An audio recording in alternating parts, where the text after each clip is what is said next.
Hey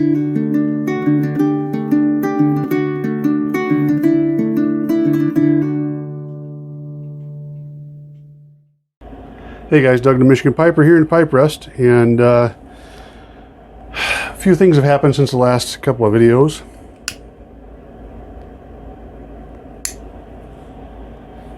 But before we get to that, I am smoking my Dr. Grabow Savoy. This is the first pipe I've had in like 2 weeks at least. Having some ginger beer tonight, and if you're not familiar with ginger beer, it's not beer at all, but it's good if you like ginger. And in my Dr. Grabow Savoy, I am smoking some Borkum Riff Black Cavendish, as suggested by Pat the Paladin Piper. And I'm going to apologize, I'll probably be clearing my throat throughout just because of the weather lately. But no, Pat did a video on this, and he really liked it.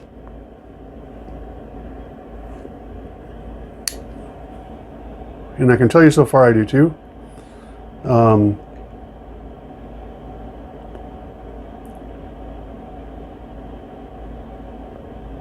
am not the best tobacco connoisseur, reviewer. I have reviewed some ones before.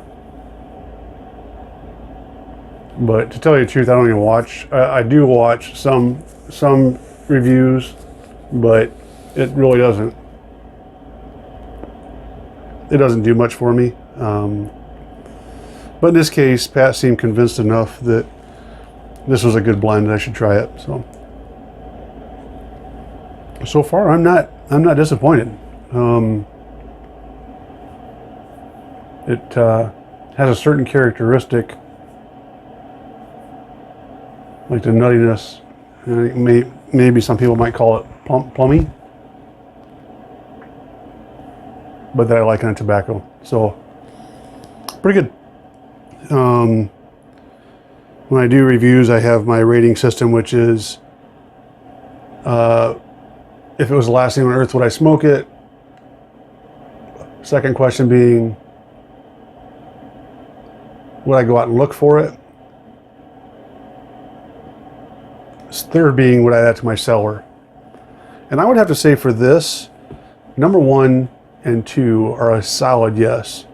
3 would be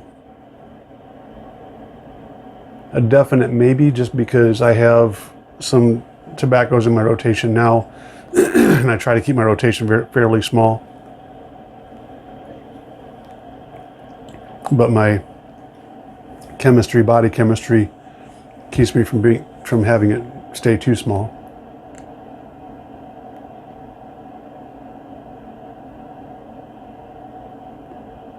So I mentioned that some things had changed. I didn't tell you guys because I don't like announcing to the world when I'm leaving my house. But we went to Florida last week, and we actually had a lot of fun. My wife and I, we have some friends that have a condo down there, and they're down there for like 2 months, and they're like, "Hey, come on down for a week." Okay, cool. So we did. Of course, it was the coldest week of the year for Florida, and the majority of the time we were there, it was in the 40s and 50s and raining, but we still managed to have fun. And a lot of it was because of that, wow, this is really smoky. A lot of it was because of the company that we had. But no, we did have fun. Excuse me. We had to keep ourselves distracted because the other thing that changed while we were gone is on Monday night, my son called me, and he had my dogs. And he said one of the dogs had gotten out. And I'll spare you the whole story, but bottom line is we live kind of out in the country, even though my neighbors on both sides of us are very close. We own the property behind their houses. Our property goes out, and we have a fairly large plot of land, but for around here anyway. but he lives in the city, ish. For us, it's a city. For city folk, probably wouldn't be, but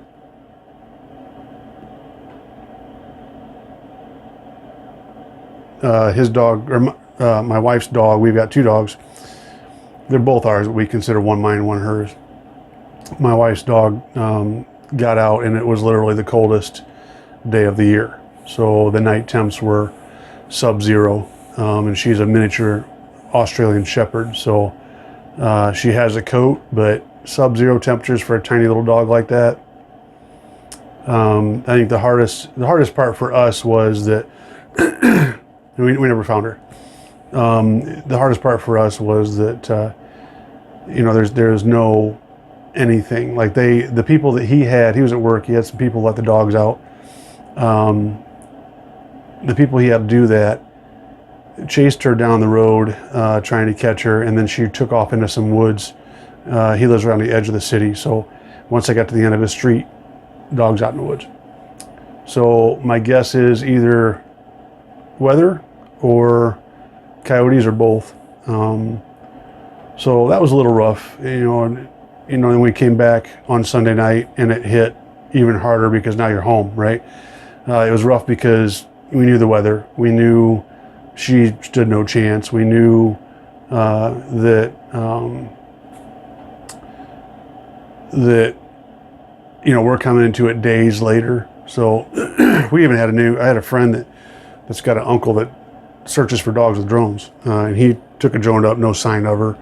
We put flyers out, not a single response. Saturated Facebook in several different Facebook posts, and nobody knew anything. So my guess is that first night she was done, and there was successive cold nights after that. So it wasn't like she had to get through one night. And people are like, oh, keep up hope. And I know.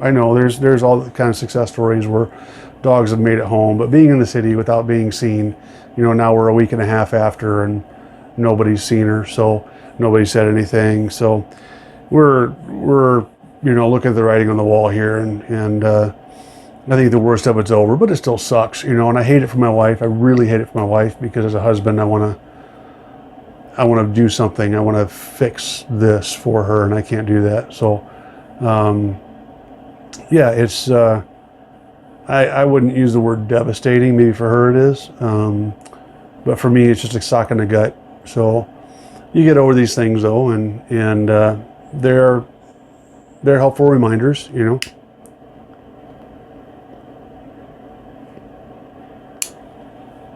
For me, it's a reminder not to, and a lot of you animal lovers are going to hate me for this, but it's a reminder not to put too much love into your animals. And I don't mean like you should kick your dogs, but I do think as a society we put too much emotion into our animals.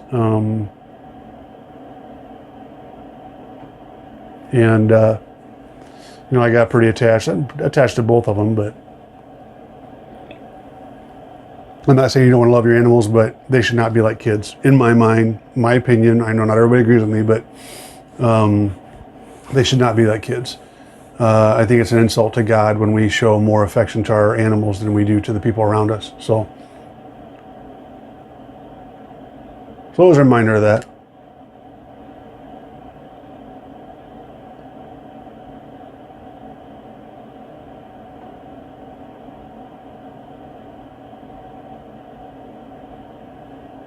Other than that, I got the old Sharp flat cap on tonight just because Mama got home late. I've been with the other pup. I've been trying to keep her busy and stuff because she's younger and she's got a lot of energy, and they play together. That was their entertainment.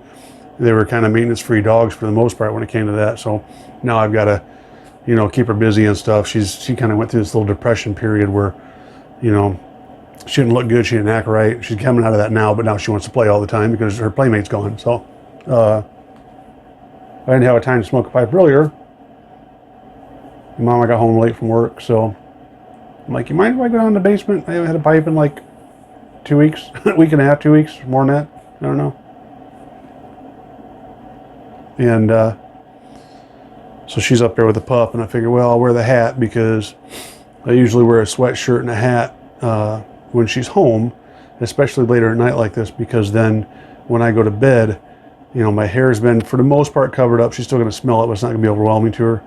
And a sweatshirt helps, you know, keep everything in. I'll just take the sweatshirt off, throw it in the laundry. And I still get to have my pipe. And one thing I can say about this Borkum Riff is, you know, Pat said he didn't have to light his. It's a ribbon cut, so I kind of crammed it in there, and it might be part of my problem, but I've had to relight a couple times. But it's super dry in the pouch, coming out of the pouch. I was surprised. I don't think it's too dry. I think it's kind of the dryness that I'd like to see most of my tobaccos. But other than that, you guys, that's about it. Just glad to finally get a pipe. Glad to be back home and get back into the swing of things. So I just wanted to kind of update you guys. I'm not done doing the man talk videos. I've got a couple of them lined up here that I want to get done. And once the pattern of life starts to settle in again, I'll jump back into those. So, guys, I hope you're all doing well. And until next time, you take care.